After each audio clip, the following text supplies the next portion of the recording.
Então, dando continuidade ao trabalho aqui da noite, já 9 horas, horário do Mato Grosso do Sul, começar então dando continuidade à fase dos debates, passar a palavra para a banca de defesa, aqui representada pelo Dr. Tiago Serrata, pela doutora Diva Carla Câmara Martins Morente Bueno Nogueira, doutores. Então, deixa eu estar falando dos senhores o tempo, cada um dos senhores falará, a ordem, tá bom? Aí a defesa terá até 1h30 para as suas considerações iniciais. Como sempre, cumprimento e tenho um carinho muito especial pela pessoa do senhor, a forma como o senhor conduz o processo, a forma com que o senhor tem a efetividade aqui em Três Lagoas, é algo digno de elogios, que eu sempre o faço, porque gosto muito da pessoa do senhor, e o senhor é um juiz exemplar. Cumprimento também o Dr. Bolivar, tive a honra de conhecê-lo hoje, um promotor com uma oratória extremamente linda, eloquente, de forma muito técnica, soube trazer, né, a posição do Ministério Público. Cumprimento também a doutora Diva Carla, e aqui eu faço um agradecimento especial que a doutora Diva vem conduzindo este processo há muito tempo, e talvez sem ela, hoje nós não teríamos as provas que nós temos em relação à inocência do Daniel. Cumprimento aos servidores, Paulo, Karina, que sempre me auxilia, está aqui me auxiliando também a mostrar todos os vídeos. Cumprimento a todos os jurados, família do réu, todo mundo que está aqui. Hoje, Vossas Excelências, em um único dia, têm a responsabilidade de decidir o futuro do réu. Eu sei que é muito difícil, eu entendo que é muito difícil que em um único dia vocês tenham que entender 2.255 folhas de processo e mais de 30, 40 horas de depoimento que constam nesse procedimento.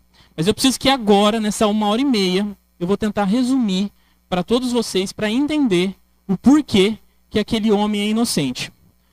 Quando nós falamos de um processo criminal, o principal que nós temos que fazer é montar um quebra-cabeça e verificar se essas peças estão se encaixando. É um olhar para o passado para definir o futuro de alguém.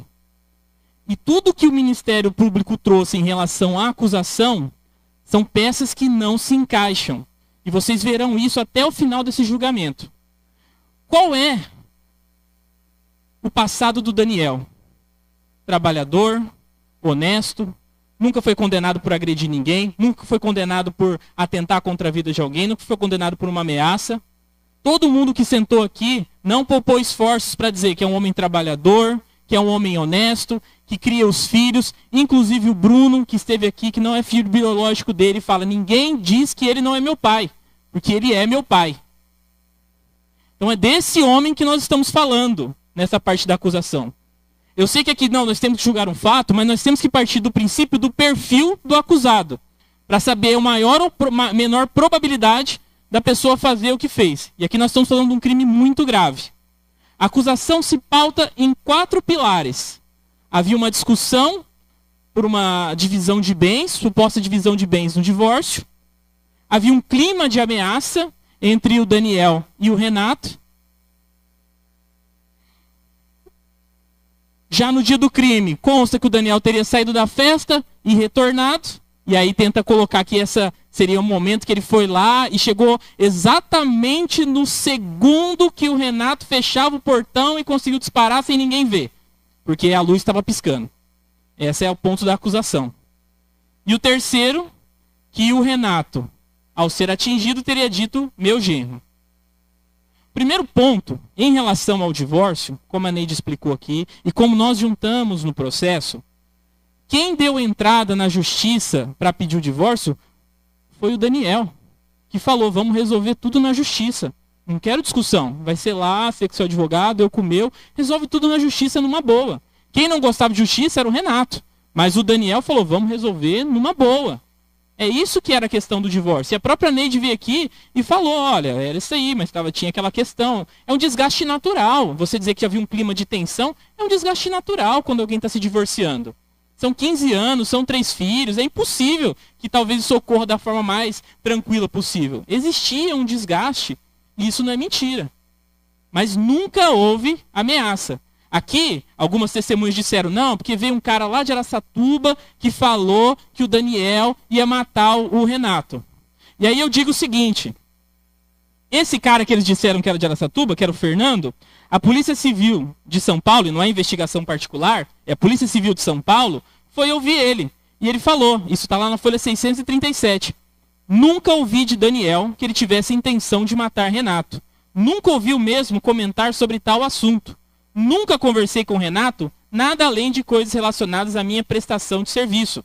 Então, disseram que o Fernando tinha falado que o Daniel estava ameaçando o Renato. A polícia, vamos ouvir o Fernando? Fernando, nunca falei isso. Isso aqui não é perito particular, não é investigação particular, não. É Polícia Civil de São Paulo. Fernando chega e fala, eu nunca disse isso. Estão implantando uma história aí que não existe. Então, o primeiro ponto relacionado a essa ameaça nunca existiu. Nunca existiu esse clima de ameaça.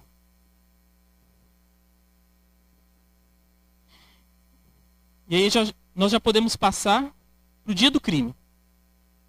No dia do crime, é inegável que houve uma discussão envolvendo a Renata, o Daniel e o filho dele. Inegável. Houve essa discussão. A Renata veio hoje e falou, eu fui orientada pela minha advogada a fazer um boletim de ocorrência porque isso poderia me beneficiar no divórcio. Ela disse isso hoje, vocês ouviram, não é investigação particular não. Ela sentou e disse isso. Foi isso que aconteceu. De fato, provavelmente ela ficou irritada de ter sido acordada naquele momento, a forma que talvez o Daniel tenha acordado ela, e aí resolveu aumentar toda aquela situação para tentar buscar algum tipo de benefício. Ela mesma falou isso na frente de todos vocês. Então, assim, havia essa discussão. E essa discussão ocorre na parte da manhã. E aí, mais para frente, a gente vai falar por que essa discussão é tão importante. Com relação à questão das luvas, eu entendo o seguinte. Ele acorda, vai trabalhar, chega, não acha esses pares de luvas, pergunta para a Neide Renato onde está, ela não sabe, pergunta para o filho onde está, o filho não sabe, cria toda aquela situação e depois acabou. Todas as testemunhas falaram, trabalhou normal. Inclusive, a Neide Renata e ele conversaram naquele dia. Você pode ficar com o filho aqui, pode ficar com o Rafael, tranquilo, beleza. Então, assim, aquilo já estava encerrado. Não havia essa questão, até ter uma qualificadora aqui dizendo que, olha, esse foi o motivo. Não, não tem prova nenhuma disso que isso foi motivo. Não existe. Foi uma questão que aconteceu eles, pontual, episódica? Foi. Ok. Ninguém está negando isso. Mas já tinha acabado essa situação. E aí o Daniel, e aí eu faço referência em relação à conversa que o doutor promotor fala, de fato, ele, ao descobrir que havia sido um boletim de ocorrência contra ele, foi falar com o Bi, e essa mensagem até vocês podem ver, vocês viram, e pergunta, pô, mas por que fizeram boletim de ocorrência contra mim? Ele fala, pô, é para prevenir e tal, e ele até fala, ó, pô, papagaio até fala, dizendo que aquilo não tinha acontecido, essa era a intenção dele de falar pro sogro, olha, isso aí não aconteceu, não foi desse jeito, para com isso e tal. Você vê que a conversa dos dois naquele diálogo é uma troca de farpas, é uma conversa áspera, mas em nenhum momento um deixa de chamar o outro pelo apelido carinhoso. Ô Bi, ô Brá, pô, não faz isso aí não. Pô, é desse jeito. Eles nem se xingam. Ele nem fala, pô, onde você tá aí? Eu tô indo aí agora te ver. Passa aqui, eu tô em tal lugar. Isso não existe. É uma conversa entre os dois que ele falou. Olha, fizeram um boletim de ocorrência. Pô, por que você fez isso? Eu achei que você não gostava de mexer com justiça. Fica aí incentivando essas coisas, me prejudicando e tal. E o cara fala, pô, Brá, não, mas é só pra resolver o negócio aí e tal. Essa é a conversa entre os dois. E aí, com relação àquela questão de ameaça, aqui nunca houve. O Fernando foi ouvido pela delegacia e falou, nunca falei esse negócio de ameaça do Renato. O Daniel falou que está ameaçando o Renato. A conversa ainda acaba, não acaba com o Daniel xingando o Renato, não acaba com o Daniel falando, eu vou pegar você, eu vou matar você. A última frase que o Daniel fala para o Renato naquela coisa, ô Bi, vamos fazer o seguinte, ó, cada um fica na sua, se a gente tiver uma coisa boa para falar, a gente fala, beleza, boa noite, fica aí de boa. Vocês podem olhar, não estou mentindo, está escrito lá, essa é a última frase que ele fala. Isso ocorre por volta das 6h30 e 7h47. Isso, ele está lá na peixada com o filho dele, se divertindo, uma boa. Vocês viram as fotografias de como que ele estava.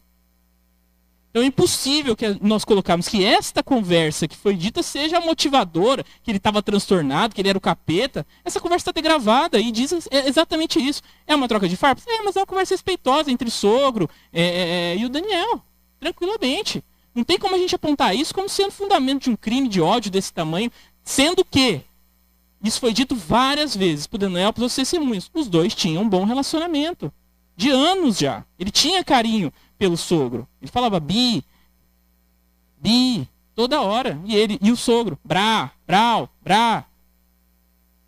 Como que nós vamos dizer que esse momento era uma troca de ameaças? Não é. É uma conversa simples entre o sogro e o genro dele. E aí, nós vamos fazer a análise agora do momento do crime. Nós sabemos a hora que o crime aconteceu. Isso todas as testemunhas, todas as provas, a chamada do SAMU, todo mundo é muito claro em apontar o horário do crime.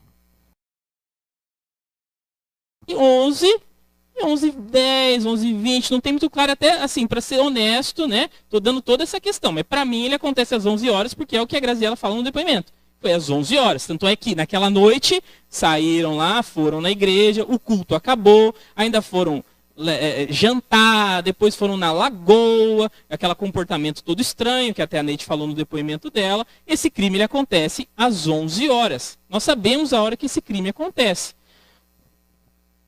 E aí que está a questão, o Ministério Público fez uma pergunta para mim, e aí eu até devolvo também uma outra pergunta, que é, por que que o álibi do Daniel, a gente chama de álibi, em nenhum momento é refutado? Porque em nenhum momento aquelas fotografias, todas as testemunhas que foram ouvidas, aquilo é de alguma forma contraditado, não tem como tal, não tem nada que afaste o que ele colocou aqui para dizer aonde ele estava. Não tem absolutamente nada que afaste. Excelência, essa pergunta é retórica ou é para eu responder aqui? Não, depois o senhor vai falar. Tá. Se você perguntou, eu segurei. Beleza.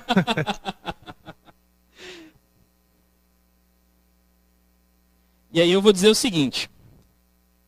Teve um momento que, de fato, o Daniel saiu da festa e voltou. Foi levar o filho dele, buscou a Sabrina, e a Sabrina deu um depoimento de delegacia e confirmou essa versão, e retornou para a festa. Sabe qual que é a relevância dessa saída dele para o crime? Nenhuma. Porque não é nesse momento que o crime acontece. A gente sabe exatamente a hora que ele saiu, e sabe exatamente a hora que ele voltou para a festa. E não tem absolutamente nada a ver com o momento do crime. Então essa saída dele não pode nem ser usada como argumento, porque a gente sabe, a gente tem prova para falar, ele saiu tal hora, ele voltou tal hora. E aí eu peço para a Karina, até para dizer que várias vezes, investigação particular. Não, depoimento judicial. Toca o depoimento do Paulo, vocês devem ter ouvido de manhã, mas peço só para vocês recordarem, o Paulo estava na festa. E ele diz exatamente a hora que o Daniel saiu e a hora que o Daniel voltou. Me responda uma coisa. A que horas o Daniel saiu da reunião para levar o filho para casa? Por volta das 9h40 da noite. Como é que o senhor sabe que foi 9h40? Às 9h49 eu liguei para ele, uma ligação, perguntando se ele ia voltar, e logo em seguida ele já chegou de volta. Que prova o senhor tem dessa ligação? Tem a ligação. Ele diz, às 9h49 eu liguei para ele. E o Paulo apresentou o extrato do celular dele, e está marcado, isso está no processo também, não é investigação particular, está lá no processo. 9h49, liguei para o Daniel. E aí o Daniel retornou para a festa. Pode tocar.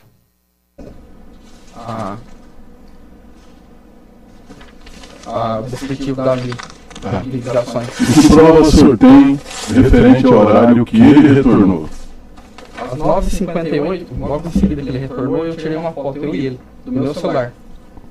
E essa foto, prova o que do horário?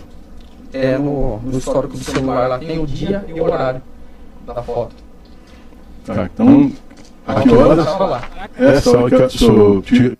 Eu vou te mostrar o que é prova. Nós juntamos também a fotografia do celular dele. 21h58, o Daniel já está de volta na festa. 21h59, eles postam essa foto num grupo de WhatsApp. E eu até questionei o Daniel, com o que você falava no telefone? Vocês ouviram a Daniele hoje cedo? Ele estava falando com a Daniele. A gente ainda juntou o extrato do telefone. Isso é provar alguma coisa. Quando as peças vão se encaixando e a verdade vai aparecendo, você tem prova, é fácil de provar. E aí você tem todas as fotografias daquela festa que aconteceram, e eu juntei, estão todos nos processos, inclusive as duas testemunhas, uma que vocês ouviram no vídeo de 2017 e uma que vocês ouviram hoje. Elas estavam na festa. Essa foto é tirada às 9h49 da noite. Isso aqui foi afastado de alguma forma pela acusação? Não foi. Porque é verdade. Aí vem falar, não, que naquele dia o Daniel estava com o diabo no corpo. Esse é o Daniel na festa. O Daniel estava transtornado. Esse aqui é o Daniel na festa. Aí percebam, bermuda, camiseta, chinelo, tranquilo, dando risada com os amigos, como ele falou, vivendo o novo ciclo da vida dele. Essa foto aqui, ela é tirada por volta das 10h30 da noite. Daqui a meia hora esse crime vai acontecer. E é lá na festa que ele está. Isso aqui é cara de alguém que vai cometer um crime daqui a meia hora? Vai matar o próprio sogro? E não é só isso. Eles mesmos falam. Eu liguei para ele para dizer que o peixe estava pronto. 21h55 tem até a foto do peixe. Ficando pronto realmente. Tudo devidamente provado no processo, disponível para acusação desde 2017.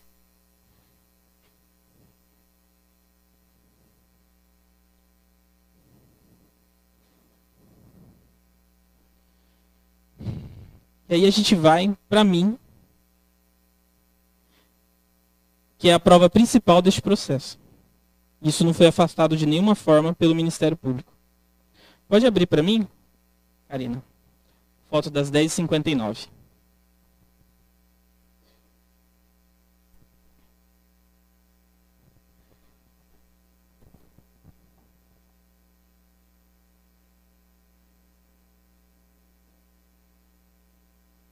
Aqui. Isso aqui está no processo desde 2017. Foi obtido no celular. Pode abrir, eu espero. E aqui todo mundo que tem um celular sabe que quando você tira uma foto, fica registrado o horário que a foto foi tirada. Nesse momento aqui, o Renato está levando um tiro lá na casa dele. E aí eu pergunto para vossas excelências, como que ele vai estar, é como a Luciele falou, como que ele vai estar em dois lugares ao mesmo tempo? Como que ele está na festa, brincando com os amigos, se divertindo, e ao mesmo tempo está de tocar e esperando o sogro chegar? Qual prova que foi mostrada contra ele para afastar isso daqui? Nenhuma. Esse rapaz foi ouvido pelo juiz e confirmou a informação. Esse rapaz foi ouvido hoje por vocês, confirmou a informação. Duas meninas confirmaram a informação. Outro rapaz que o delegado não quis ouvir confirmou a informação. Todo mundo foi categórico em dizer: às 11 horas, o Daniel estava conosco. Às 11 horas nós temos provas fotográficas de onde o Daniel estava. Então, com que base, com que prova nós vamos colocar o Daniel na cena do crime, sendo que a gente sabe exatamente registrado onde que ele estava? E aí vamos para outra acusação que fala, olha, mas ele disse que foi o genro. O doutor promotor fez uma pergunta para mim, para a defesa, e eu vou responder. Por que a Graziella não disse que viu o Daniel? É muito simples. E se essa tivesse falado, eu vi o Daniel, aí ela tem que se explicar a delegacia. Mas como que ele estava? Que roupa que ele estava? Como que ele entrou? Aí ela ia se complicar. Ela não ia segurar essa mentira. Simples assim. Então o que ela optou? E mais tarde, eu estou falando rápido aqui para vocês, eu peço desculpa, porque a prova que o Daniel não cometeu esse crime é tranquila, é simples, é didática, é metódica, é simples. Agora, a prova que eu sei, que é a Graziella, junto com o Márcio, que arquitetaram a morte, que vai ser a segunda parte, eu vou levar mais tempo para provar isso para vocês vão entender. E eu já digo o seguinte, por que ele disse meu genro? E a Renata já explicou, ele nunca me chamou de meu genro.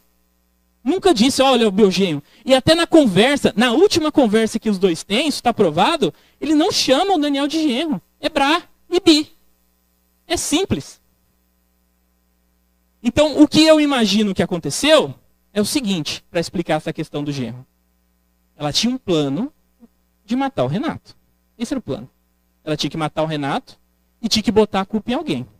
Ela não podia ser de culpada nunca. Renato é alvejado. Leva os tiros lá no fundo da casa. Ela tem tempo suficiente de chegar para ele e falar, ó, foi seu genro. E aí, eu duvido muito dessa questão de consciência toda que ele tava, porque se ele tivesse super consciente, ele tinha falado, olha, foi o Daniel, foi meu genro, ele entrou por aqui, ó, saiu correndo ali, entendeu? E o seu Urbino, até ele diz ali no depoimento dele, e ele fala, que depois ainda perguntaram pro Renato, foi seu genro? Ele, não sei. Ele foi induzido a falar que era o genro, porque provavelmente, como a Graziella teve todo aquele momento, o cara levou os tiros, não morreu. Opa, e agora? Ó, foi seu genro. Saiu ali, ó. Eu vi ali, passou ali na frente, era seu genro. E aí pergunta, quem foi? Meu genro. Porque ele confiou na palavra que a Graziella tinha dito. Doutor, o senhor me permite uma pergunta, então? Claro, doutor. Por que ela não deu mais tiro nele, então? Não foi ela que deu. Ah, tá. O senhor vai entender no meio do Aí caminho. foi o Augusto. Sim, o senhor vai entender. Vai com calma, você vai aprendendo. Por que o Augusto não deu mais tiro, então? 3 tiros, doutor. Tá Mas bom? tava lá vivo, ué. Ah, mas como é que ele sabia que ele Doutor, depois é permitido as coisas paralelas. Era só uma pergunta. Não, a gente colocou Não, em uma parte. É pertinente, doutor. Eu entendo Sem que discussão seja paralela, interessado, doutores, por entendeu? favor. Você fica tranquilo. Então, assim. Partimos então da premissa comprovada, tá ali para vocês. Comprovada onde o Daniel estava e que ele não é o autor desse crime. E aí, quem que é o autor? Aí é o problema dessa investigação que fica falando, ah, mas ele contratou um investigador particular, ele fez isso. O crime aconteceu dia 25 de outubro de 2016. Dia 26 de novembro de 2016 já estava o processo pronto e o Daniel sendo processado. 30 dias. Eu entendo, tem uma questão legal para ele estar preso, mas foi isso. 30 dias depois do crime já tinha o processo e já estava acusando o Daniel. Por que ele contratou investigador particular, tentou produzir provas? Ora, eu mostrei para vocês, o advogado foi lá, teve que pedir para o juiz. Falou, seu juiz, o delegado não quer ouvir o meu cliente. Seu juiz, o delegado não está querendo ouvir as testemunhas. Isso está tudo no processo. Ele peticionou 5 dias depois, porque eles estavam indo da delegacia e não estavam querendo receber ele. E aí você, nessa situação, faz o quê? Ah, deixa a justiça resolver? Essa é a postura que você vai ter? Não tem como.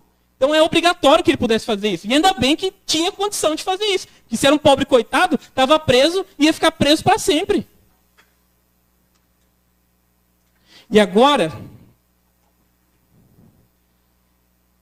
eu quero mostrar para vocês quem que arquitetou esse homicídio. Eu digo o seguinte, eu não estou nesse processo desde o começo, assim como o doutor não está, e a gente tem uma dificuldade nisso. Mas desde que eu comecei a estudar esse processo, eu ficava abismado. E aí teve um momento específico de eu estudando esse processo, lá no meu escritório, que eu lembro de ver, eu saí batendo nas paredes, falar, bicho, como que prenderam esse cara? Como que não viram isso? E aí eu passo para vocês quem é Graziella e quem é Renato Sérgio Coffers. E peço desculpa para a família para falar dele assim. E aqui nós vamos começar de novo, vamos traçar o perfil dessas pessoas. Renato, foragido da justiça, uma pessoa perigosa. E assim, eu fui ver o histórico criminal dele, ele estava fugindo bastante tempo. Eu achei um dos casos que ele estava sendo acusado. E eu juntei também uma denúncia do Ministério Público. Desse caso aqui, para vocês entenderem que era Renato, ele com mais outras pessoas deram um tiro numa vítima, e ela pedindo, por favor, não faz isso. E ele ainda segurou ela enquanto o comparsa dele dava facada no pescoço dessa vítima. Então esse era o Renato. Esse é o perfil do Renato. Fora processo de sequestro, que ele respondia que deixou um casal de japoneses lá num sítio 24 horas enquanto extorquia a família. Esse é o Renato. Então dizer que ele não tinha outros inimigos, era uma pessoa gente boa, tal, mentira. Isso aqui não é perfil de gente boa, não. E agora, quem era Graziella Rubiano? Primeiro ponto que a gente tem que partir é o seguinte, uma mulher que se envolve com um cara desse, me perdoe, Mas não tá batendo bem na cabeça, não. E a Graziella não batia. Eu, quando fui pesquisar o processo do Rômulo, a filha dela, e aí foi anexado do processo, foi testemunha de defesa do Rômulo. E aí eu quero que toca, para vocês conhecerem quem que era a filha da Graziella. Vamos começar, tá? Gravar.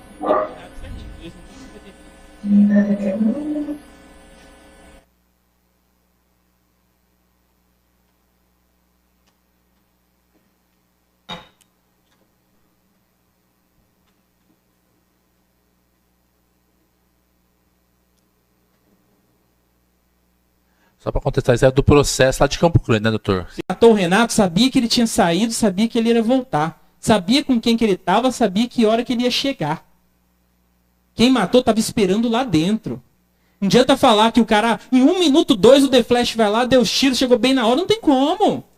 É uma piada de mau gosto. Quem matou estava esperando. E todo crime premeditado, ele passa por 4 fases. Motivação, preparação, execução e destruição de provas. Todo crime premeditado passa por essas fases. A nossa sorte, neste processo, que a Graziella é psicopata, mas cometeu um monte de erros e nós descobrimos todos os erros do passo a passo que ela cometeu. Primeiro, motivação. Renato era foragido da justiça. Não podia deixar nada no nome dele. Colocou todos os bens no nome da Graziella. Se o Renato morresse, como é que a família ia provar, de alguma forma, ou ia pegar esses bens no nome dela? E aí eu digo, não consegue. Porque eu até juntei o processo do inventário também. E sabe o que a Graziella fez? Uma das casas que estava no nome dela, vendeu pela metade do preço. Eu juntei isso. Ela tinha acesso às contas bancárias. Ela era uma mulher acostumada com uma vida boa. Aquilo que ela fala para o Rômulo, você não tem uma bicicleta para andar. Que mulher que pode falar isso para um homem daquele jeito? Eu não vou ficar com você não tem uma bicicleta para andar. Você não tem um carro para me levar, eu sou acostumado com uma vida boa. E ela estava com medo. Ela estava com medo. Por quê? Nós juntamos no processo também. O Renato já estava fugindo há tanto tempo que os crimes dele estavam prescrevendo. Ou seja, justiça, nem adianta mais ir atrás. Já passou tempo demais. E ele tinha conseguido isso 1 mês. E a gente juntou a decisão também, uma das decisões, 1 mês antes da morte. E ela sabia disso. Provavelmente eles comentaram, olha, agora eu vou começar a colocar as coisas no meu nome tudo certinho. Ela ia perder aquele poder que ela tinha sobre o patrimônio. Primeira motivação. Segunda motivação. Vocês ouviram, isso está comprovado, não é investigação particular, porque todas as testemunhas falaram isso na frente do juiz. Ela estava fazendo troca de casal. Ela, o Márcio, a Mara Todesco, fazendo lá a troca de casal deles, a coisa maluca deles lá. E aí ele fala ainda, e a gente tem esses depoimentos. Ó, você só pode transar com ele quando eu deixar. Só que ela se apaixonou pelo Márcio. Ela se apaixona pelo Márcio Coffers. E aí ela fala, não, foi só uma vez e tal. Mentira. Mentira, porque todas as testemunhas comprovaram que ela estava apaixonada pelo Márcio Coffers. Isso foi comprovado. Estamos chegando perto do dia do crime. O Renato, com a ajuda da Neide, vocês ouviram, descobre que ela estava se envolvendo com um amante. Renato era uma pessoa possessiva. Você só vai transar com ele se eu deixar. E descobriu que estavam transando sem ele deixar. Descobriu porque clonou o celular dela. Clona o celular dela, descobre a traição, arrebentou ela na porrada. E no depoimento ela fala, não, me deu um soquinho, nem percebeu que tinha quebrado minha costela. Arrebentou. E a Neide falou, quebrou dente, quebrou costela dela, arrebentou ela na porrada. Dias antes do crime. Outra motivação, vingança. O Renato, além de não deixar ela sair com outras pessoas, ele mesmo podia sair. Ele tinha os casos extraconjugais dele.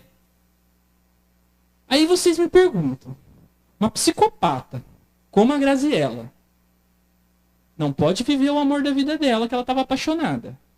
vai perder os bens porque o marido tá limpando o nome. Levou um pau. Ela ia deixar isso aí barato? Ela ia ficar numa boa? Não, ficou tudo numa boa. Ih, tranquilo. Quebrou minha costela aqui, mas tá ok. Entendeu? Não tem problema. Óbvio que não. Então ela começa a arquitetar. Eu tenho que dar um jeito nessa situação. Eu tenho que me vingar. E aí, como eu falei pra vocês, quando eu comecei a estudar esse processo, e vocês ouviram o seguinte, ela estava com o celular bloqueado, precisava de outros celulares para ligar. E aí ela cometeu o maior erro na premeditação desse processo, que é o seguinte, ela vai para a irmã da Renata, que a Renata tinha um irmão, ela tinha uma irmã, não era só um genro, tinha uma irmã, pega o celular dela e vai falar com o Márcio. É esse áudio que eu deixei para o final, para vocês ouvirem, que fez eu ficar batendo a cabeça na parede do meu escritório, pensando, como que não foram investigar essa mulher? Pode tocar. Toca no último. Tá?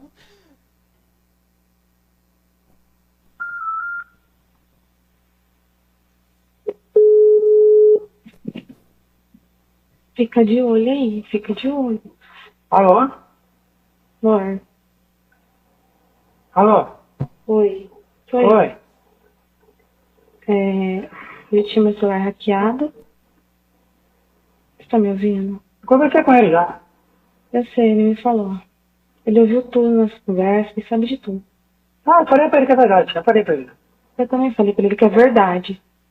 Tudo bem, ele me bateu um pouco. Ele falou assim, eu sei, tô hackeando o celular faz tempo, eu vejo suas conversas. Ele sabe que eu converso com você, sabe que eu converso com a Teté. Entendeu? E não tinha como desmentir nada. Tá Só bom. que ele quer que você vá embora, só isso. Eu falei, não, eu quero que ele vá embora. Eu falei, não, eu sei, ele vai embora. Ele não vai ficar aqui. Aí, Você vai ficar aqui. eu vou ter que ficar aqui um tempo. Não sei. Cadê ele? Tava fora.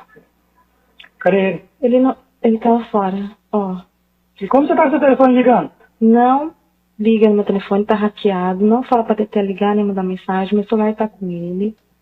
Tá? Faz o que ele te pediu. Vai embora que agora ele não tá invocado comigo com você não. Passa a raiva. Só que ele quer que você vá embora, entendeu? Ele sabe que eu gosto de você.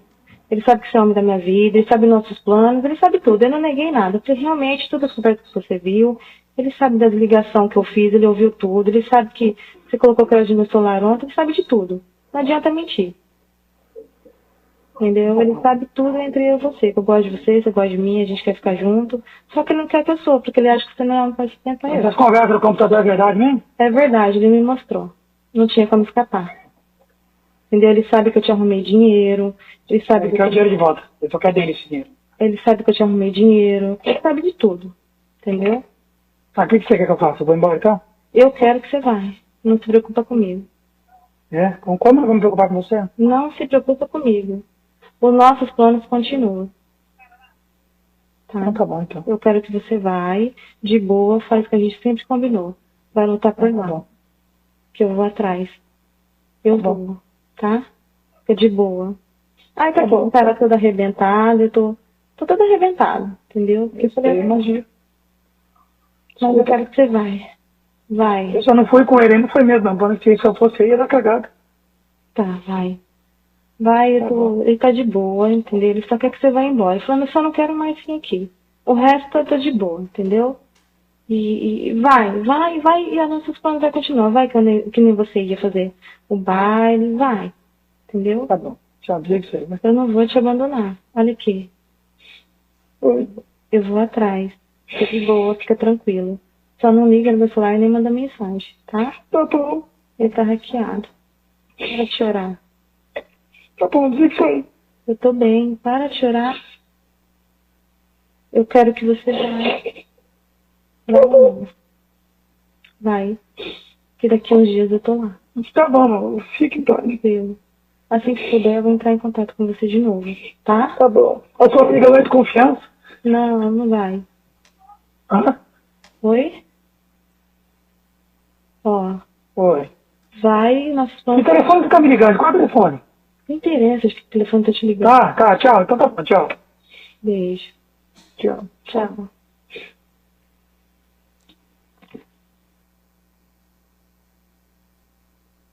ligação, ela não sabia que estava sendo gravada, ocorre dias antes da morte do Renato.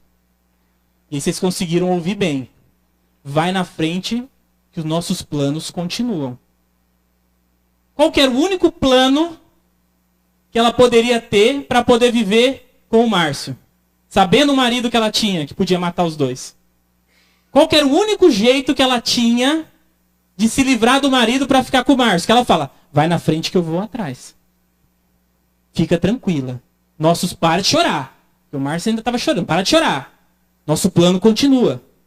E o Márcio ainda fala. E vocês ouviram o depoimento da Lúcia. Ela ainda fala, e essa amiga sua de confiança, eles estão se referindo à Lúcia. E sabe por que eu digo isso? Aqui nós estamos entrando na preparação desse crime. Já temos a motivação. Agora começa a preparação. E como que começa a preparação? Isso aqui não é investigação particular, não, porque a Lúcia veio na frente do juiz e falou, eu não vou passar a transcrição porque temos poucos tempo. Aos 15 minutos e 26 segundos do depoimento que a Lúcia deu para o Dr. Pedrini, aqui, não foi investigação particular, aqui, e ela fala, só que aí a minha filha, até então nós não sabíamos, eu e meu esposo, que a senhora Graziella tinha perguntado para a minha filha, Ana Caroline, se a Ana Caroline não sabia de ninguém que pudesse fazer um serviço para ela, que ela pagava até R$6.000. O Dr. Pedrini pergunta, quando foi isso? E ela responde, antes de acontecer o assassinato. E aos 16 minutos, o Dr. Pedrini pergunta, que tipo de serviço? E a Lúcia, na frente do juiz, não era no investigador particular não, na frente do juiz fala, era para contratar uma pessoa para matar o Renato Sérgio. A preparação deste crime passa pela Lúcia e a família dela. Porque ela chega pra Lúcia e fala, pra Ana, você não sabe ninguém que pode fazer um serviço aí da pesada, tal. É um papo bem maluco pra quem que é pastor de igreja, eu concordo, um negócio estranho. Mas ela veio, depois ficou com peso na consciência, ou com medo de ser presa, e quis falar. Olha, então, aconteceu um negócio aí que eu não falei na primeira vez, mas eu vou falar agora. E ela diz isso na frente do juiz. A gente ouviu a gravação aqui no Quesada, ela foi no juiz e falou.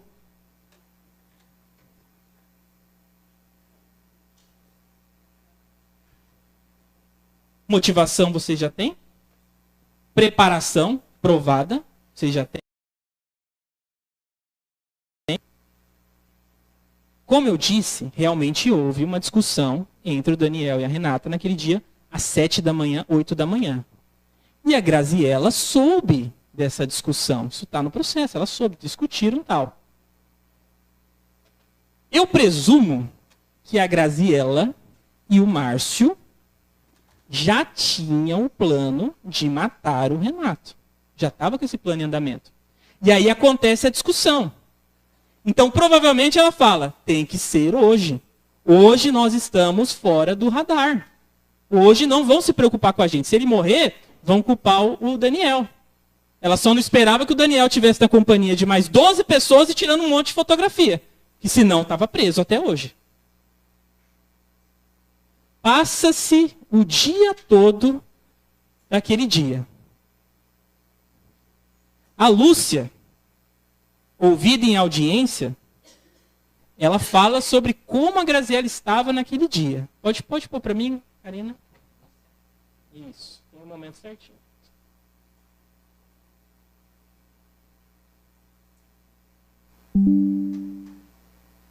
Boa tarde. Boa tarde. Qual o nome completo da senhora? Lúcia de Souza.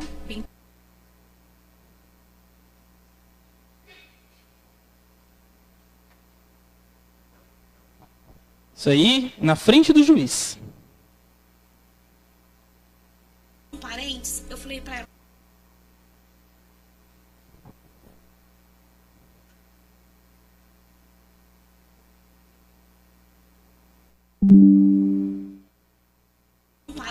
Eu falei pra ela assim, eu não quero que ela vá lá, porque o Augusto bebe, usa droga e ele já agrediu minhas filhas.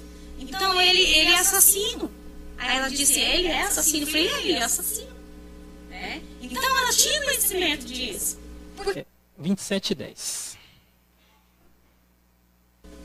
Na Zumba, que é no Isso no dia dos fatos, né? No dia dos fatos. Tá. Tem uma câmera lá em cima, que aquela câmera deveria ter sido vista. Porque aí ia ver a verdade dos fatos que eu tô falando. Ela saiu por 5 minutinhos porque o Vini é bem do lado, da esquina da igreja.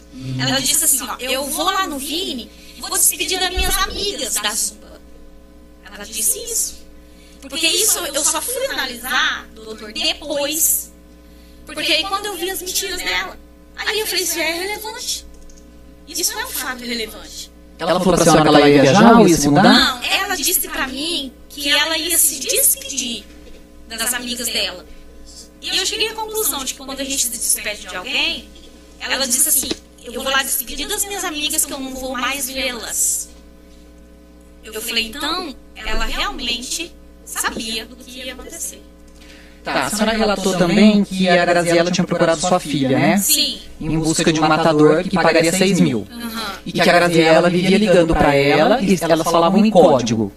Você tinha achado a manicure e coisa do gênero. A senhora confirma? A minha filha disse isso. Eu não posso falar daquilo que eu não tenho certeza, mas a minha filha disse isso pra senhora também. Mas aí, até então, eu não vi esse depoimento dela, eu não vi, entendeu?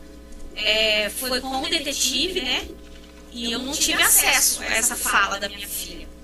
Então, tá, nas folhas 1059, a senhora, em conversas trocadas com o seu Devair, o detetive, a senhora disse... Ela vai se referir agora há pouco, e eu estou tentando ser rápido, porque eu entendo que o horário está avançado, sobre aquelas conversas que nós narramos para o detetive, ele confirmou com a Lúcia, e tem as degravações no processo dessa conversa, que elas dizem que esse dinheiro foi destinado a um rapaz chamado Augusto Cinei. Eu fui pesquisar quem era o rapaz e juntei. Em 2015, ele já respondia um processo acusado de homicídio. Hoje, ele está preso por um outro homicídio de 2023. E aí, quando eu olhei ele, e eu fui ver o histórico dele, e o próprio Ministério Público fala nas denúncias que ele é um sujeito perigoso, matador, pistoleiro, eu fui ver o endereço que ele morava, ali em 2015. Rua Saíde Abide, 1026, Parque Residencial Jamilville 2, em Três Lagoas. Abre o mapa.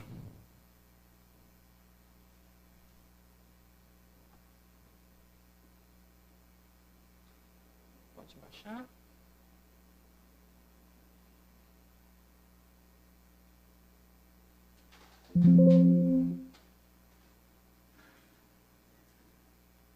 Sobe um pouquinho.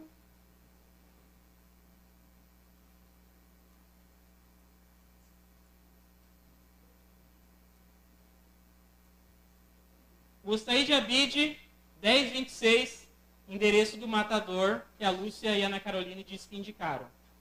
É aqui. Sabe onde o crime aconteceu? Aqui. Quem matou o Renato aqui sabia como entrar dentro dessa casa. Quem matou o Renato aqui não passou de carro aqui, porque o Alfredo disse que não viu nenhum carro. As outras testemunhas também disseram que não teve zoado de moto. Quem matou o Renato aqui estava aqui dentro da casa. Estava lá no fundo da casa. Estava esperando chegar. Coincidência? E aí chega o momento da execução do crime, que vocês já ouviram. Graziella fala que, olha, vou lá despedir das minhas amigas, vai no culto. A Lúcia diz um depoimento. Eu achei estranho ela querer ir no culto naquele dia, porque era um culto normal. E ela ainda ficou insistindo. Vamos hoje, hein? Vamos hoje, tem que ser hoje.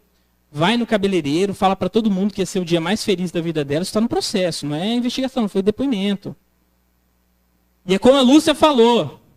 Ela sabia o que ia acontecer naquela noite.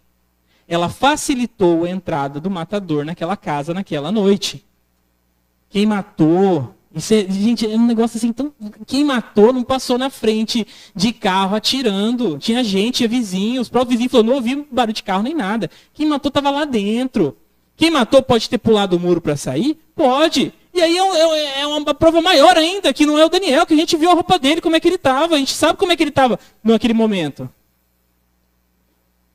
Isso é um crime premeditado. Premeditado por alguém que tinha maldade no coração. Boa tarde. O nome completo da senhora? E aí? Dona Imara, a senhora vai ser ouvida como acontece o crime, testemunha de... A Graziela fala pro... Ó, foi seu genro e tal. Dá uma versão na delegacia e fala... Olha, isso aqui é a versão da delegacia, 193. A declarante quer mencionar que quando ouviu os disparos e saiu na porta da sala, viu que o portão da garagem estava quase todo fechado, faltando apenas uns 2 palmos para fechar por completo. Não estava travado, pois Renato Sérgio provavelmente foi atingido antes de fechar o portão por completo. Ela quis falar que os tiros vieram de fora. Mas aí depois vocês viram na gravação da Neide, que ligou para ela no dia do crime, e vocês ouviram ela mesma falando. Não, olha, ele conseguiu até trancar o portão. Levou os tiros, trancou o portão e entrou para dentro. Aí eu vi, olha só, levou o tiro. Pelo amor de Deus, né? Quem conta 2 versões do fato, tá o quê? O Daniel, em todas as versões que ele falou aqui no processo, ó, tava com fulano, tá aqui a prova. Fulaninha me ligou, tá aqui a prova. Saí tá hora, tá aqui a prova. Pode olhar no celular, pode olhar na localização, tá aqui, tá tudo comprovado. Então como? Quem está mentindo? Quem que está entrando em contradição? E aí vocês ainda falam que ela diz, olha, eu estava desesperada, aconteceu os tiros, eu saí gritando por socorro, eu fiquei muito preocupada na hora, eu fiquei em estado de choque e tal. Toca para mim, Karina, o depoimento da Imara, vizinha, para vocês lembrarem o que ela falou.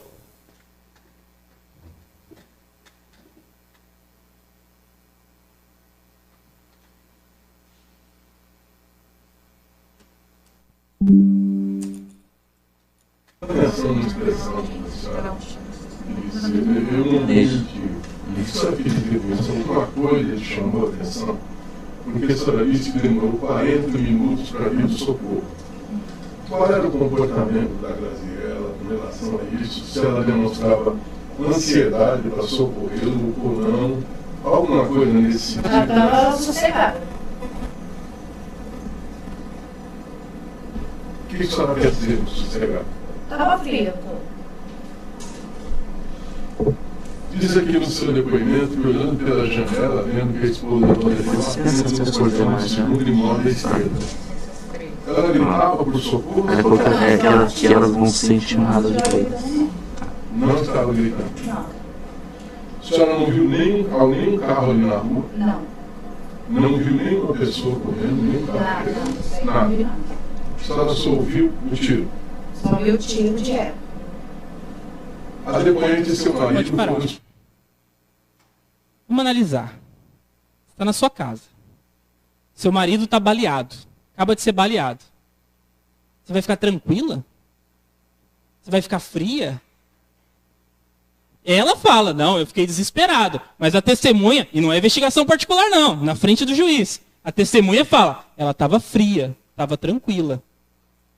Que mulher que vê o marido baleado, que fica fria, que fica tranquila? Que mulher que demora para pedir socorro para o marido que está baleado? Que mulher que o marido está baleado e o pessoal se oferece, vamos levar o pessoal. Não, pera, deixa ele ir. Ele tinha que morrer e ela estava desesperada com aquilo, esse cara não morre.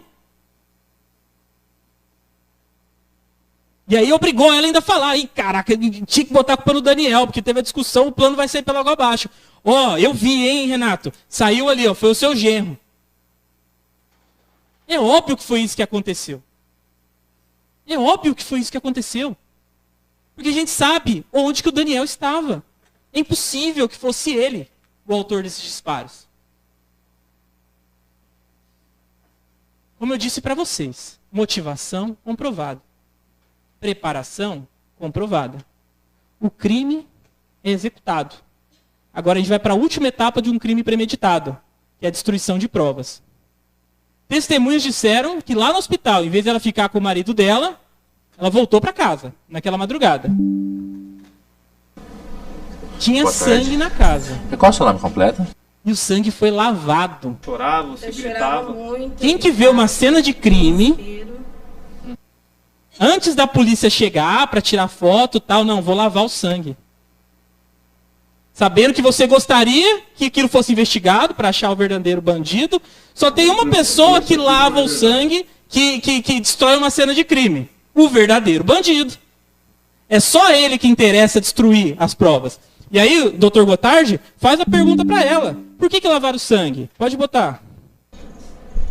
O Urbino disse que os tiros vieram do fundo da casa da vítima. Não, de forma alguma.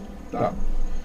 Ele só falou para a senhora no hospital. Por que a senhora lavou a casa antes da polícia fazer a perícia? Não foi eu que lavei. Não? Quem foi que lavou? Não foi eu que lavei a casa. Porque também tem gravação. A minha casa foi assaltada no mesmo dia que ele foi. Ah, tá. E o ladrão lavou a casa, então? Eu já não sei, porque não fui eu que lavei. Pode parar. A senhora combinou com o Márcio que os planos continuaram? Destruição de provas. E não é só isso. Vocês ouviram a Lúcia e eu fiz questão de passar o áudio. Sabe o que ela fazia depois do crime ainda? Mastigou o chip do celular. Destruiu o celular. Fugiu da cidade. Todo mundo falou. Rapaz, teve o crime no outro dia, falou que estava em São Paulo já. Quem que sai da cidade e deixa a casa abandonada? E a própria vizinha falou, a casa ficou abandonada lá, não entendi. O marido cometeu um crime, você ficar cuidando das coisas, você vai embora? Ah, eu estava sendo ameaçada. Por quem? De que forma? E ainda mentiu. E vocês viram. Ah, eu estava em São Paulo e tal. E aí foram seguir ela. E vocês viram o vídeo que eu passei na parte da manhã. A Silmara, todo mundo da família já sabia. A Graziella que matou o Renato. E foram atrás dela, porque a polícia não estava atrás. Para a polícia já estava satisfeita. Ele falou que foi o G, acabou. É isso. Está resolvido o nosso caso. E aí foram atrás. Ela fala, não, eu nem tive contato com o Márcio depois. Mentiu, porque foi vista depois e filmada com o Márcio. Saindo do carro, eles seguiram, vocês viram. Ah lá, desliga o carro lá. Nossa, é a Graziella e o Márcio mesmo. E eu vou dizer. Quais peças que se encaixam nesse processo? Quais são as peças que se encaixam para que vossas excelências tomem uma decisão? A versão da acusação, de que o Daniel é o The Flash, que saiu sem ninguém ver, passou bem ali na hora que estava fechando o portão, deu tiro. É isso? É assim que a gente vai julgar? Ah, mas ele contratou uma investigação particular. Claro! Eu também. Se eu pudesse, eu estou preso inocente, meu amigo. Eu vendo minha casa, o que for. Prova que eu sou inocente, pelo amor de Deus. Estão dizendo que eu sou culpado. Estão jogando para a torcida. E aí eu digo o seguinte.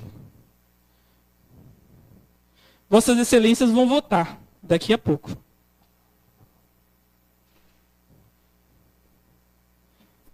Primeiro, em relação a essas qualificadoras. Acusado de cometer um crime motivo torpe, prova nenhuma. A própria Renata veio aqui e falou que isso não existiu. O acusado agiu mediante recurso dificultou a defesa da vítima, foi especulador, nem era ele lá. E aí a pergunta que eu preciso muito que vossas excelências coloquem não. O acusado foi o autor dos disparos? Não.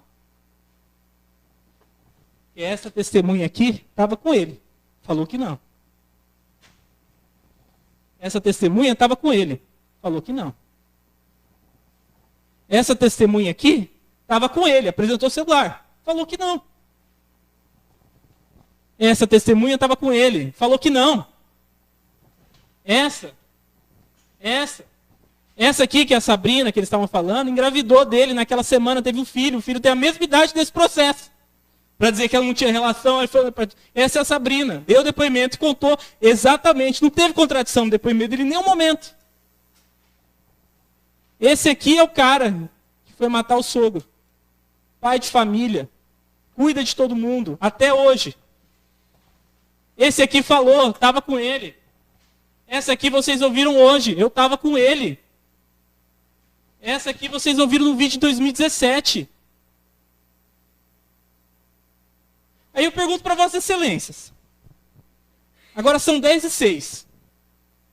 Você recebe uma ligação no celular e fala, mataram o cara ali, estão falando que foi você. Qual que é a sua reação? Pô, como assim? Você está maluco? Eu estava num júri agora, você está doido? Não, estão falando que foi você.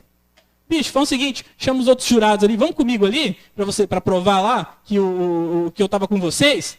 Aí a polícia fala, não vou ouvir não. Falou, seu delegado, é o seguinte, olha, aqui está sendo gravado. Eu vou mandar o print aqui do momento para mostrar onde que eu estava no crime. Nesse momento.